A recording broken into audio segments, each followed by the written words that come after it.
এই রাস্তা থেকে গরু 1 ঘন্টার মধ্যে সরিয়ে দেওয়ার জন্য নির্দেশনা দেওয়া হয়েছে এবং পাশাপাশি তো আমরা ওনাদেরকে 3 লক্ষ টাকা অর্থদণ্ড করেছি।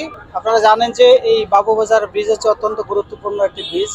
সেই ব্রিজকে লক্ষ্য কেন্দ্র করে কিন্তু এই পাশ থেকে ওই প্রায় 15টি জেলায় আপনার গাড়ি চলাচল করে এবং পাশাপাশি কদমতলী পয়েন্টের আশপাশটাও আপনার গুরুত্বপূর্ণ, কারণ হচ্ছে এইখানে অনেক ধরনের টার্নিং রয়েছে, সেই টার্নিংয়ে সমস্যা হচ্ছে এবং পাশাপাশি এই ব্রিজেও আপনার বিভিন্ন ধরনের গাড়ি চলাচল করে। এই রাস্তাটি আমাদের যে ইজারাদার এখানে রয়েছেন তিনি এটা ব্লক করেছেন। তো আমরা ইতিমধ্যে গত 2 দিন ধরে ওনাদেরকে ইনস্ট্রাকশন দিয়ে আসছি। আমরা দেখেছি যে ওনারা অনেক সময় এখান থেকে গরু সরিয়েছেন, কিন্তু আবারও দেখা যাচ্ছে গরু সরানোর পরেও আবার এখানে গরু রাখা হচ্ছে।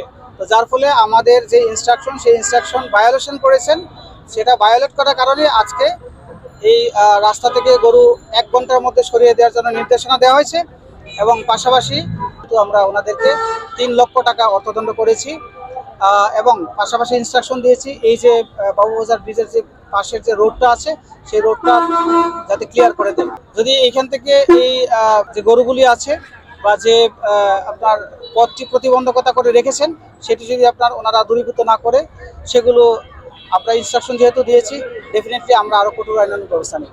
আমাদের তো প্রতি বছরই আমরা যে বিগত আমাদের সরকার যে হাট করে গেছে এইভাবেই করে গেছে। এখন আমাদের বলতেছে এখান থেকে গরু সরাতে হবে। এই বিঘাতে প্রচুর পরিমাণ গরু উঠছে আর আবহাওয়া খারাপ, আমরা এই জন্য মাঠের থেকে গরু অলরেডি কিছু বের হয়ে গেছে, পানি 2 ফুট হয়ে গেছে এখানে। তার কারণে আমরা এখানে কিছু ক্লিয়ার করতে পারি নাই। আমরা অর্থদণ্ড করলাম 3 লাখ টাকা। এখন আমরা নির্দেশনা দিলাম, আমরা তো মাঠের যত ক্লিয়ার না হবে আমরা তো এই সরাইতে পারবো না।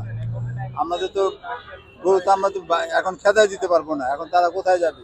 আর কৃষকরা বলতেছে আমরা গরু বেচতেছি, এইসব ধরনের তো কোনো সময় শুনিনি, হয় নাই, এখন কেন হইতেছে এটি।